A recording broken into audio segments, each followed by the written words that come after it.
Start कर लेते हैं। ओके, सो एरे, ठीक है। हम लोग को क्या है कि अब तक हम लोग जो प्रोग्राम किए उसमें जब हमको कोई वैल्यू को स्टोर करवाना होता था तो हम लोग नॉर्मल वेरिएबल का यूज करते थे, ठीक है। और एक वेरिएबल जो है उसके अंदर एक वैल्यू को हम स्टोर कर सकते हैं और वो वैल्यू जो है उस प्रोग्राम में चेंज भी हो सकता है, ठीक है। अगर हमको दो अलग अलग वैल्यू स्टोर करवाना हो तो हम दो वेरिएबल डिक्लेयर करते हैं। अगर हमको तीन अलग अलग वेरिएबल बनाना हो, मतलब वैल्यू रखना हो, तो हम तीन अलग अलग वेरिएबल बनाते हैं। और इसी तरह से हमको अगर n नंबर ऑफ वैल्यू को स्टोर करवाना हो तो हम क्या करेंगे। जैसे हम बता रहे हैं कि एक वैल्यू के लिए एक वेरिएबल, दो वैल्यू के लिए दो वेरिएबल, तीन वैल्यू के लिए तीन वेरिएबल। अगर हमको n वेरिएबल चाहिए, n वैल्यू स्टोर करवाना है, तो उसके लिए क्या करेंगे। और यहाँ पर एक चीज का और ध्यान रखना है कि वो जो वेरिएबल, वो जो वैल्यू होगा वो एक ही टाइप का होगा, ठीक है। अगर सेम ही टाइप का वैल्यू हम स्टोर करवा रहे हैं और n नंबर सब करवा रहे हैं, डिफरेंट टाइप्स का करवा रहे हैं तब फिर अलग कंसेप्ट उसके लिए यूज होगा। लेकिन अगर हम सेम टाइप के n नंबर ऑफ वैल्यू को यूज करना चाहते हैं और तो वैसे केस में हम लोग एरे का यूज करते हैं, ठीक है। Array, an array is a collection of similar type of elements. एक ही टाइप का बहुत सारा एलिमेंट को हम एक नाम के अंदर यूज कर सकते हैं जिसका जिसका नाम होगा एरे, ठीक है। Which has continuous memory location. और जैसे मान लो इंट ए लिखते हैं तो इंट ए में ए का जो एड्रेस होगा वो मान लो एक मिनट, एक मिनट।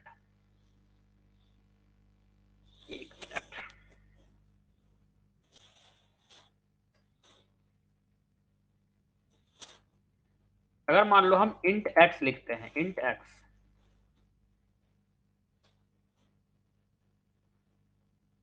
तो यहां पर एक्स का कुछ वैल्यू होगा, वैल्यू ऑफ एक्स,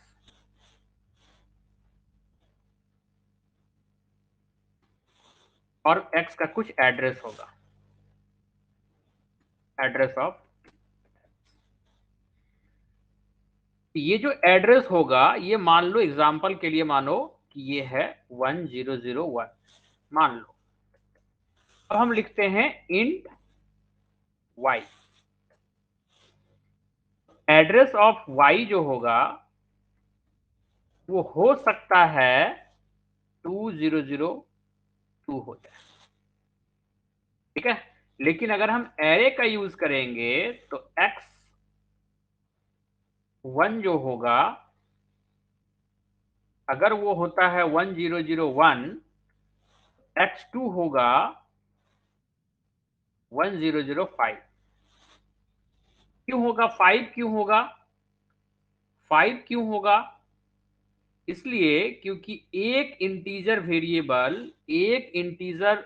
वेरिएबल कितना मेमोरी एलोकेट करता है, कितना मेमोरी एलोकेट करता है, 4 बाइट। तो ये जो है 4 बाइट मेमोरी एलोकेट किया अपने लिए। तो अगला नंबर जो आएगा वो 01, 02, 03, 04 वो एलोकेशन कर लिया। अगला नंबर जो आएगा वो 05 का आएगा, ठीक है। तो यहां पर अगर हम मान लो फिर x3 लिखते हैं तो x3 का भी क्या हो जाएगा 1009, ठीक है। तो इस तरीके से कंटिन्यूअस मतलब उसका जो भी साइज है, अगर फ्लोट होगा तो 8-8 का अंतर आएगा।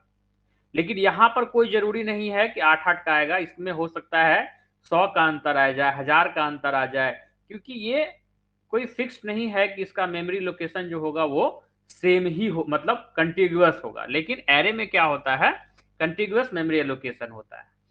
Array in Java is index based. अब हम जो यहाँ पर लिख रहे हैं 1 2 3, तो इसको लिखने का तरीका ये नहीं है, इसको हम लोग ऐसे लिखते हैं x1, x2, x3। तो ये जो 1 2 3 है इसी को कहते हैं इंडेक्स, इसी को कहते हैं इंडेक्स। इंडेक्स। और ये जो इंडेक्स होगा ये 0 से स्टार्ट होगा। The first element of the array is stored at the 0th index. पहला एलिमेंट जो स्टार्ट होगा वो 0 से होगा, इंडेक्स का वैल्यू 0 से स्टार्ट होगा और कहां तक चलेगा, तो last element is stored on n-1 index. मतलब इंडेक्स जो होगा वो 0 से लेकर n-1 तक होगा, 0 से लेकर n-1 तक होगा, 0 to n-1। आई थिंक ये चीज सबको समझ में आया होगा, एरे क्या है, एरे का यूज क्यों करते हैं, है ना, और एरे में इंडेक्सिंग क्या होता है और इंडेक्स का वैल्यू कहां से कहां तक होता है, ये सबको समझ में आ गया होगा। यस और नो?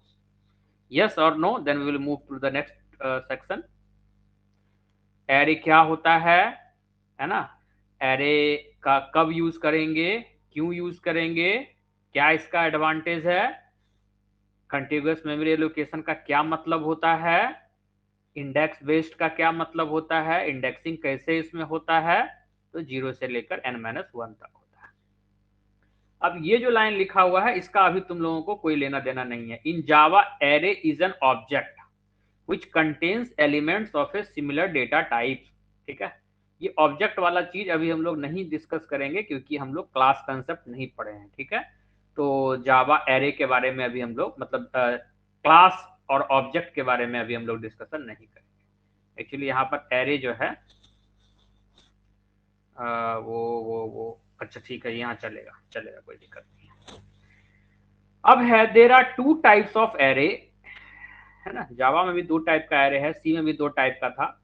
पहला इज सिंगल डायमेंशनल, दूसरा is multi dimensional. Single dimensional को हम लोग 1D भी कहते हैं, 1D, और मल्टी डायमेंशनल को हम लोग 2D भी कहते हैं, 2D। Single dimensional array in जावा।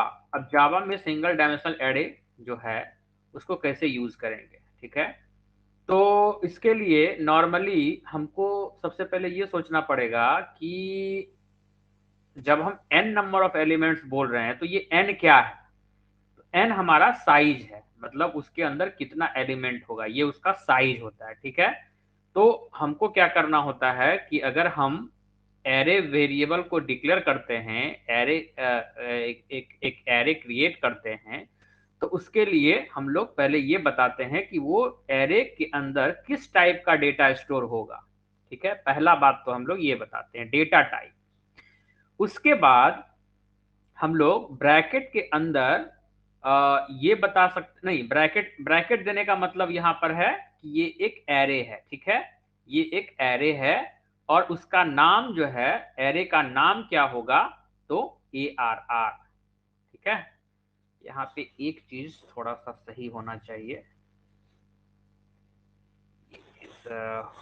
नहीं है यहाँ पे दिया हुआ, तो हम कर देते हैं डेटा टाइप, है ना, array name, array name box.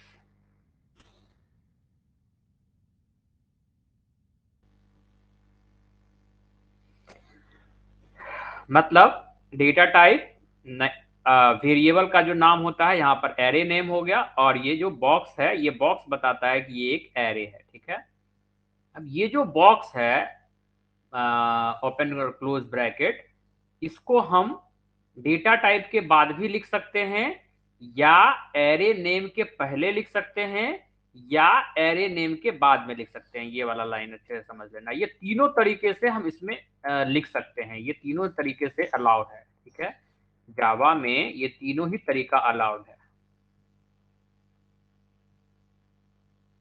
Very important. Data type लिखे, है ना, डेटा टाइप लिख दिए,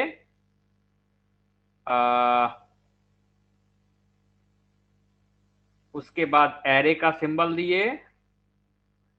अच्छा, इसमें एग्जाम्पल तो है ही नहीं,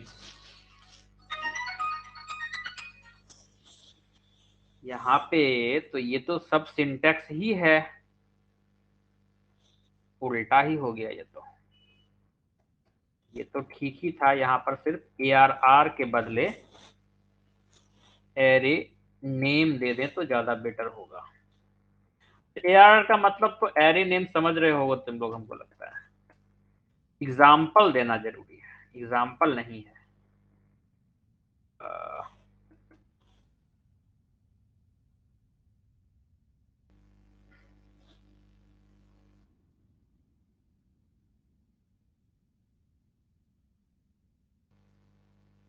एग्जाम्पल क्या लिखेंगे? इंट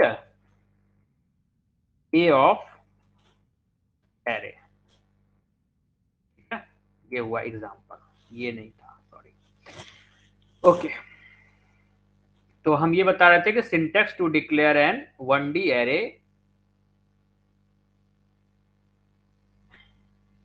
इसको तीन तरीके से कर सकते हैं। एक तो टाइप लिख करके एरे, और फिर एरे का नाम, फिर टाइप लिख करके पहले एरे फिर एरे का नाम, मतलब नाम के पहले बॉक्स ये एंगल, सॉरी एंगल ब्रैकेट कहते हैं, ब्रैकेट, या तो फिर टाइप के बाद ब्रैकेट या फिर एरे नाम के बाद ब्रैकेट, ये तीनों तरीके से लिख सकते हैं। तो नॉर्मली हम लोग पहले से जो सीखे हैं सी प्रोग्रामिंग वगैरह में, उसमें यही सीखे हैं कि इंट ए और फिर ब्रैकेट, तो इसको हम लोग नॉर्मली यूज करते हैं।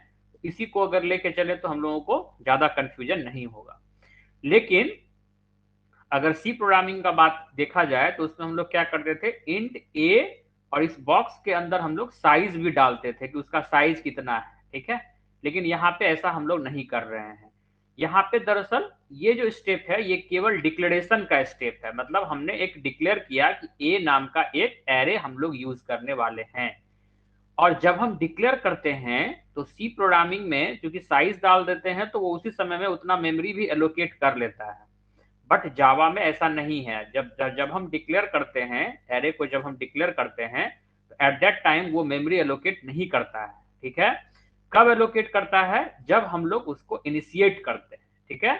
तो यहाँ पर है instantiation of an array in Java, memory will be allocated after instantiation only, ठीक है। कैसे इंस्टेंसिएशन करते हैं? तो एरे का नाम, एरे का नाम equal to new data type और ब्रैकेट में साइज, ये लाइन जब एग्जीक्यूट होगा तब जा करके वो क्या करेगा, उतना नंबर ऑफ बाइट एलोकेट कर लेगा अपने कंप्यूटर के मेमोरी में, ठीक है। और इसको हम ऐसे भी लिख सकते हैं a equal to new int of 5, ठीक है। मतलब यहाँ पर अलग अलग दो लाइन में ये काम किया गया है। ऊपर में पहले लिखे हो इंट ए एरे और नीचे में लिखे हो a equal to new int 5।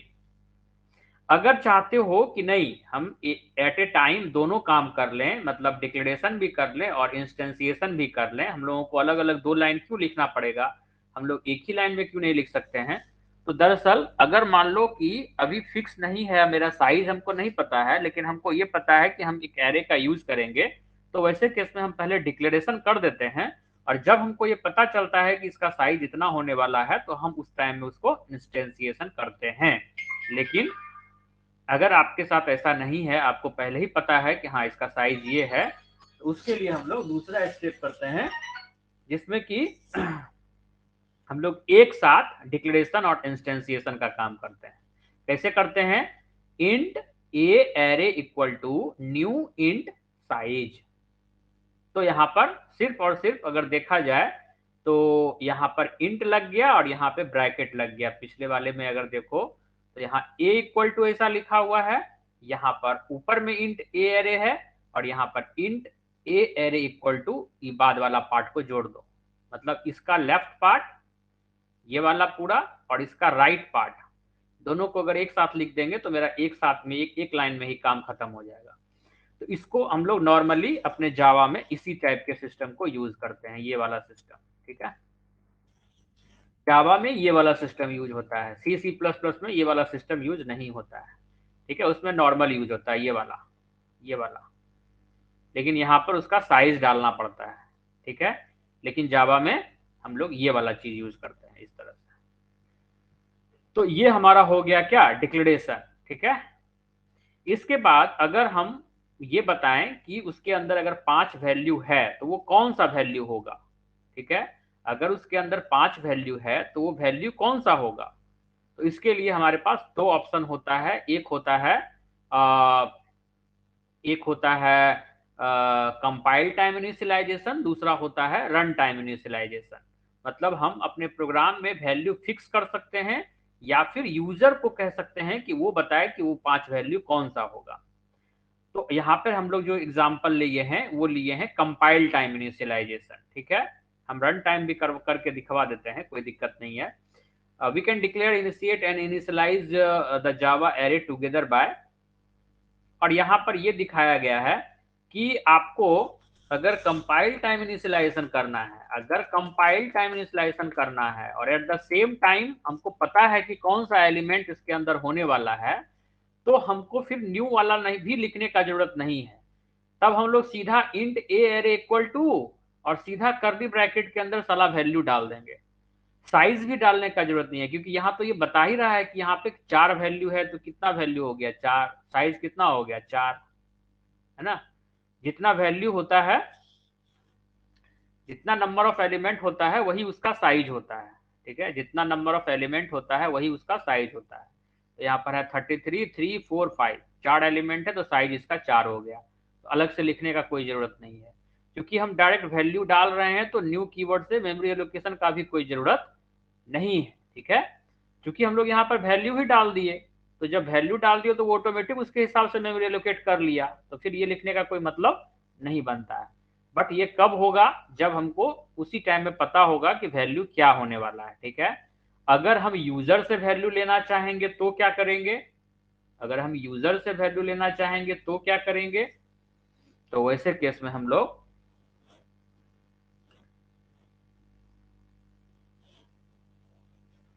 या तो इसको हम पहले समझा देते हैं यूजर से कैसे लेंगे वैल्यू। यूजर से तुमको वैल्यू चाहिए, ठीक है। X of 1 equal to SC dot next, क्योंकि इंटीजर टाइप का है तो नेक्स्ट इंट, एक वैल्यू ले लिए। X of 2 equal to SC dot next int, दो वैल्यू ले लिए। X of 3 equal to SC dot next int, तीन वैल्यू ले लिए। नेक्स्ट।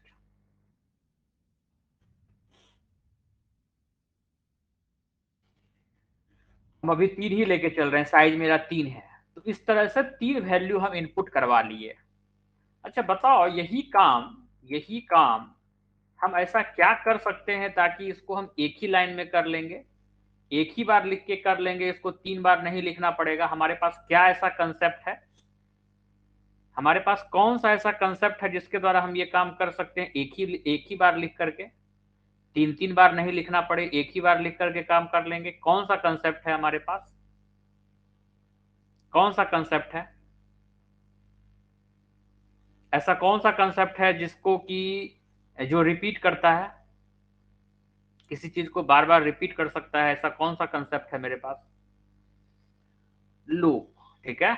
तो यहां पर हम जो ये काम करेंगे, हम क्यों नहीं ऐसा करें कि for int I equal to 0, I is less than 3, I plus plus a of I equal to S C dot next int, क्यों नहीं हम ऐसा लिख दें? हम ऐसा क्यों नहीं लिख दें? अगर हम ऐसा लिखते हैं तो ऑटोमेटिक आई का वैल्यू पहले 0 होगा, फिर 1 होगा, फिर 2 होगा।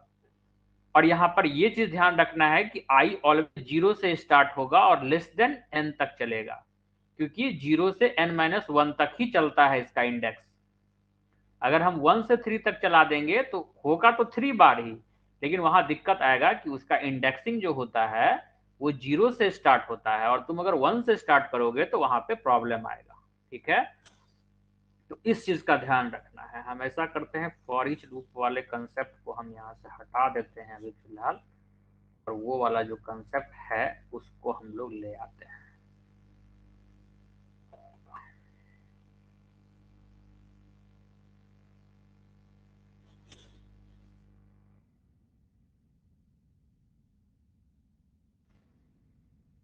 declaration, instantiation, initialization of Java array.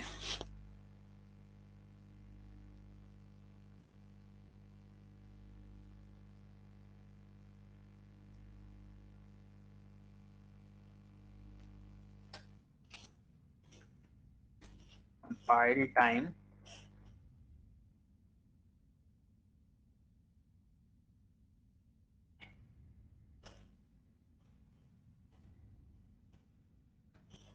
Initialization and runtime initialization.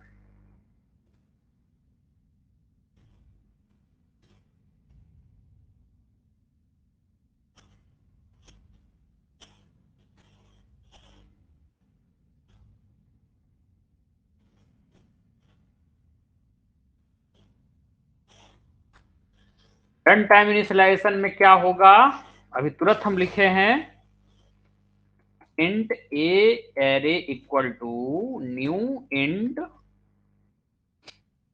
Size, ठीक है, साइज जो भी साइज डालना हो, और फिर होगा for int I equal to 0, I is less than 5, I plus plus a of I equal to sc dot next int, sc dot next int। सब लेटर को कैपिटल से स्मॉल करना होगा क्योंकि केस सेंसिटिव होता है, अगर फॉर का एफ कैपिटल कर दोगे तो प्रॉब्लम हो जाएगा, इसलिए इस चीज को ध्यान रखना है।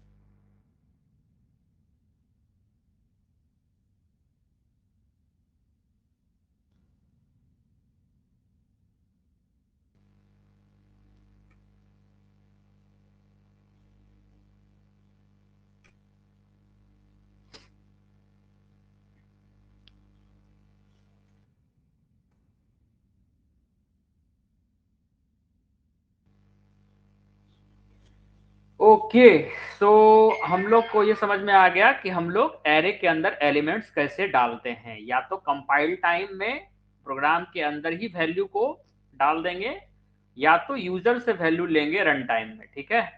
अब जब हम उस वैल्यू को लिए तो उस वैल्यू को अगर हम रीड करना चाहते हैं, मतलब ट्रेवर्स करना चाहते हैं, मतलब वन बाय वन सारे वैल्यू को हम देखना चाहते हैं, तो उसके लिए फिर हम क्या करेंगे, तो अगेन हम लोग लूप चलाएंगे ए इंट आई इक्वल टू 0, और अगर साइज हमको नहीं पता है तो हम लोग ए डॉट लेंथ, मतलब एरे का नाम डॉट लेंथ लिखेंगे तो वो ऑटोमेटिक हमको साइज बता देगा। जैसे हमको अगर साइज नहीं पता है तो उस केस में हम ए डॉट लेंथ लिख करके साइज को गेट कर सकते हैं, ठीक है, ठीक है। आई प्लस प्लस, इसके बाद system dot out dot print L N, ठीक है, मतलब वैल्यू को प्रिंट करवाना है तो system dot out dot print L N a of I, a bracket के अंदर आई, तो पहली बार ए ऑफ 0 को प्रिंट करेगा, फिर ए ऑफ 1 को प्रिंट करेगा, फिर ए ऑफ 2 को प्रिंट करेगा, एंड कब तक, जब तक इसका लेंथ, जब तक इसका साइज से एक कम तक ना पहुंच जाए, जब साइज के बराबर पहुंचेगा तो वहां से वो एग्जिट कर जाएगा, ठीक है।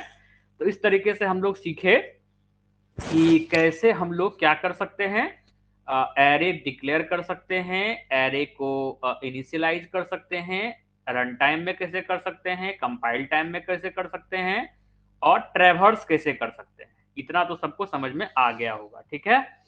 अब ट्रेवर्स करने का एक दूसरा तरीका है फॉर ईच लूप के द्वारा। याद करो हम बोले थे कि फॉर ईच लूप एक प्रकार होता है, एक टाइप होता है जावा में, फॉर का एक टाइप है फॉर ईच लूप, और इसका यूज हम लोग एरे में ही कर सकते हैं, इसका यूज हम लोग नॉर्मल नॉर्मल लूपिंग के लिए नहीं कर सकते हैं, एरे में कर सकते हैं, ठीक है। तो क्या करता है फॉर ईच लूप, कहता है Java for each loop iterates over each element of array. अगर एक एरे पहले से क्रिएटेड है, अगर एक एरे पहले से क्रिएटेड है, उसके अंदर एलिमेंट पहले से अवेलेबल है, तो हम फॉर ईच के द्वारा हर एक एलिमेंट को एक एक करके एटरेट करवा सकते हैं, मतलब यूज कर सकते हैं, है ना। पहले वो जीरोथ एलिमेंट को पहले वो जीरोथ एलिमेंट जो है उसको एक्सेस करेगा, फिर 1 को, फिर 2 को, फिर 3 को, और हर एक एलिमेंट को एक एक करके वो एक्सेस करेगा। तो यहाँ पर चूंकि हमको ट्रेवर्स करना है, हर एक एलिमेंट को प्रिंट करवाना है, तो हम लोग लिखेंगे for int I equal I colon A R R. तो आई जो है वो इंडेक्स हो गया और ए आर आर जो है वो हो गया एरे, मतलब जो एरे है। तो आई जो है हमको लिखना नहीं है आई इक्वल टू 0, ये अंडरस्टूड है कि आई जो होगा वो पहली बार 0 नहीं होगा, आई पहली बार पहले एलिमेंट का वैल्यू होगा, मतलब आई के अंदर पहला एलिमेंट का वैल्यू होगा इसके अंदर, फिर दूसरा एलिमेंट का वैल्यू, फिर तीसरा एलिमेंट का वैल्यू, फिर चौथा एलिमेंट का वैल्यू, मतलब जितना साइज है वो एक एक करके सारे एलिमेंट को प्रिंट करवा देगा।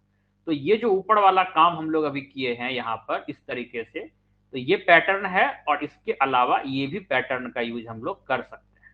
ठीक है, दोनों पैटर्न का यूज हम कर सकते हैं जो सही लगे।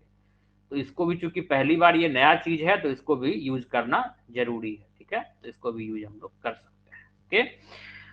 ओके ओके, नाउ हम लोग टॉपिक तो डिस्कस कर लिए, कम से कम 1D एरे के सारी चीजों को हम लोग समझ लिए। अब हम लोग एक प्रोग्राम देखते हैं, बहुत ही सिंपल प्रोग्राम होगा, और उसके द्वारा हम लोग एरे को इम्प्लीमेंट कर रहे हैं। ठीक है, सिंपल सा एरे को इम्प्लीमेंट कर रहे हैं, और बहुत सिंपल, एकदम इजी वे, और हम लोग एकदम देखेंगे कि क्यों एरे का जरूरत पड़ा और कैसे एरे का हम यूज कर सकते हैं। ठीक है, अब यहाँ पर इस प्रोग्राम में कहता है, ये कहता है कि हमको कुछ नंबर्स लेना है, यूजर से कुछ नंबर्स लेना है, उसको रिवर्स ऑर्डर में प्रिंट करवाना है। ठीक है, रिवर्स ऑर्डर में प्रिंट करवाना है। तो जब हमको कुछ नंबर्स लेना है और रिवर्स ऑर्डर में प्रिंट करवाना है, तो वैसे केस में, अच्छा, वो सारा नंबर एक ही टाइप का होगा, ये भी है, नंबर अलग अलग टाइप का नहीं होगा। ठीक है, तो हम इसके जगह पर क्या यूज कर सकते हैं, या तो अगर हमको मान लो पहले से पता है 5 नंबर यूज करेंगे, तो हम लोग लिख सकते हैं A B C D E, ए के अंदर अलग वैल्यू, बी के अंदर दूसरा वैल्यू, सी के अंदर तीसरा वैल्यू। फिर भी रिवर्स ऑर्डर जो होगा वो कैसे प्रिंट करोगे, एसओपी ई, एसओपी डी, एसओपी सी, एसओपी बी, एसओपी ए। ठीक है, ऐसे करके करना पड़ेगा। अगर 10 वैल्यू हो तो, अगर 20 वैल्यू हो तो, 50 हो, 100 हो तो फिर मुश्किल हो जाएगा। तो यहाँ पर हम लोग एरे का यूज कर लेंगे। ठीक है, पहले हम लोग यूजर से ये पूछेंगे कि आपको कितना वैल्यू डालना है, कितना वैल्यू को आप रिवर्स ऑर्डर में प्रिंट करवाना चाहते हैं। ठीक है, इसलिए रिवर्स ऑर्डर में हम बता रहे हैं कि एकदम एरे का एग्जैक्ट इसमें यूज हो रहा है। ठीक है, तो सबसे पहले हम साइज पूछ लिए, साइज क्या होगा। ठीक है, कितना नंबर ऑफ एलिमेंट हमको चाहिए होगा, तो साइज ऑफ एरे। ठीक है, इसके बाद हम लोग क्या करेंगे, एक एरे डिक्लेयर करेंगे और उसका साइज वहां पे डाल देंगे। जैसे ये लाइन जो है, ये लाइन, ये यूजर से इनपुट लिया साइज का, और ये एरे को डिक्लेयर किया int a array equal to new int of size. ठीक है, अब साइज हो गया, मतलब एरे क्रिएट हो गया। अब एरे के एलिमेंट्स को यूजर से लेना है, या तो हम कंपाइल टाइम में डाल सकते थे या यूजर से ले सकते हैं। तो यूजर से लेने के लिए क्या करेंगे, for I equal to 0, I is less than size minus 1, I plus plus. ठीक है, SOP enter element of I, तो इंटर एलिमेंट 0, यहां अगर आई प्लस 1 कर दो तो इससे फायदा ये होगा कि लेगा तो वो 0th इंडेक्स पर, लेकिन दिखाएगा एलिमेंट 1।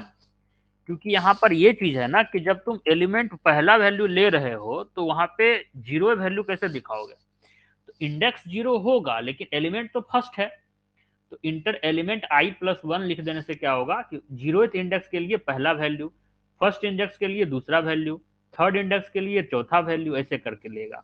और यहाँ लिखेगा a of 0 equal to S C of next int, फिर आई का वैल्यू 1 हो जाएगा, तो enter element 2, a of 1 equal to S C dot next int, तो एक एक करके वो सारा वैल्यू इनपुट करवा लेगा। ठीक है, अभी तुरंत हम लोग पढ़े हैं कैसे कराता है। अब है एलिमेंट्स इन रिवर्स ऑर्डर, अब उसको रिवर्स ऑर्डर में प्रिंट करवाएंगे। तो रिवर्स ऑर्डर में जब प्रिंट करवाएंगे, तो पिछले ही क्लास में हम लोग फॉर लूप को रिवर्स ऑर्डर में देखे थे कैसे यूज करते हैं। ठीक है, सेम वही चीज यहाँ भी करेंगे। पहले हम लोग स्टार्ट करेंगे साइज माइनस 1 से, साइज से नहीं स्टार्ट करेंगे क्योंकि उसका लास्ट लिमिट जो होता है वो साइज माइनस 1 तक होता है, और कहाँ तक चलता है, 0 तक, तो less greater than equal to 0 लिखेंगे। और जब शुरू कर रहे हैं हायर वैल्यू से जा रहे हैं लोअर वैल्यू पर तो क्या करेंगे, प्लस प्लस या माइनस माइनस, तो माइनस माइनस करेंगे क्योंकि हम लोग अपर से लोअर की तरफ जा रहे हैं। System dot out dot print L N i का वैल्यू प्रिंट कर देंगे और एक एक स्पेस देते जाएंगे, हर एक वैल्यू के बाद एक स्पेस देंगे, फिर एक वैल्यू के बाद एक स्पेस देंगे। ठीक है, तो होपफुली सबको ये प्रोग्राम समझ में आया होगा। हम इसको रन करवा देते हैं, हम इस प्रोग्राम को रन करवा देते हैं। cmd b colon e colon sorry e colon cd Java javac example number 22 dot Java. Successfully compile कर गया। Now execute the code Java example 2 sorry 22 sorry sorry 22। Enter size of array, enter size of array हमने डाला 5, 5 element हमको चाहिए। Inter element 0, क्यों 0 लिखा, ये compile तो किए थे कोड को। अच्छा ठीक है, हम उसको देख लेंगे। पहला वैल्यू हम डाल रहे हैं 1, दूसरा वैल्यू डाल रहे हैं 2, तीसरा वैल्यू 3, चौथा वैल्यू 4, पांचवा वैल्यू 5। सॉर्टेड ऑर्डर एलिमेंट्स 1 2 3 4 5, ऐसा क्यों भाई? A of I, a of i not i, a of i, i नहीं, ए ऑफ आई को प्रिंट करना है, एरे के वैल्यू को प्रिंट करना है, इंडेक्स को प्रिंट नहीं करना है।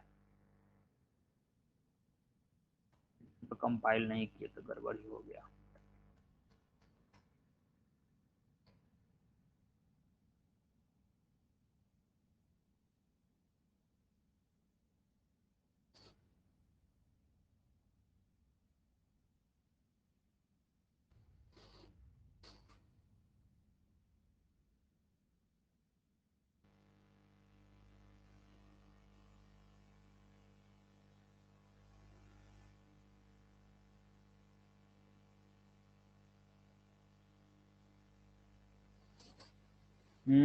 डिक्लेरेशन, और यहाँ आई प्लस 1 हम लिखे हैं तो ये आई के वैल्यू को प्रिंट कर रहा है भाई।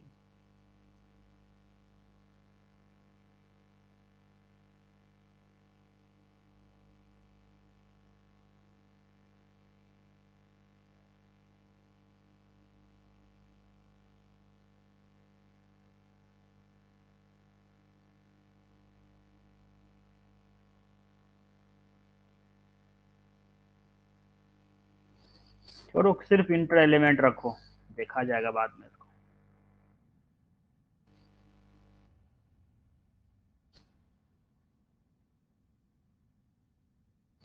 अब क्या एरर आ गया, फिर ऊपर में भी डिक्लेरेशन छूटा हुआ है, ओहो यहाँ भी छूटा हुआ है।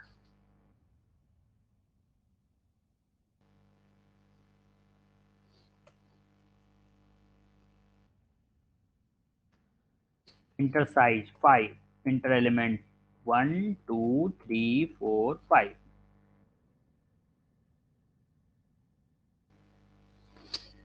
अब कहाँ गलती है भाई, 1 2 3 4, 5 एलिमेंट है तो एक कम, साइज ऑफ एरे 5 है,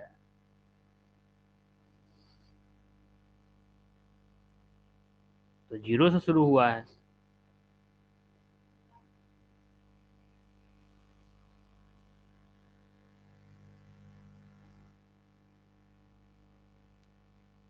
जीरो 1 2 3 4, 5 एलिमेंट लेना चाहिए, ये 4 ही एलिमेंट लिया ना, 1 2 3 4।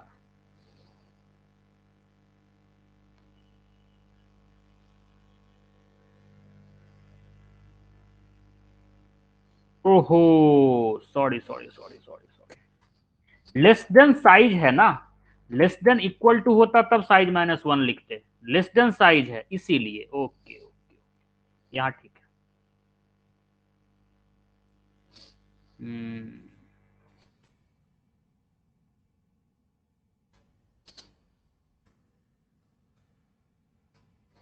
5 4 3 2 1, ठीक है।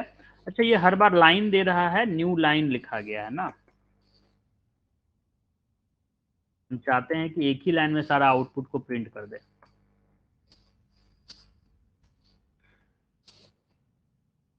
कोई जरूरी नहीं है कि एकदम नंबर जो होगा इसी ऑर्डर में होगा, नंबर किसी ऑर्डर में हो सकता है, 1, 5, 2, 7। अरे अरे अरे, क्या हो गया, क्या हो गया भाई?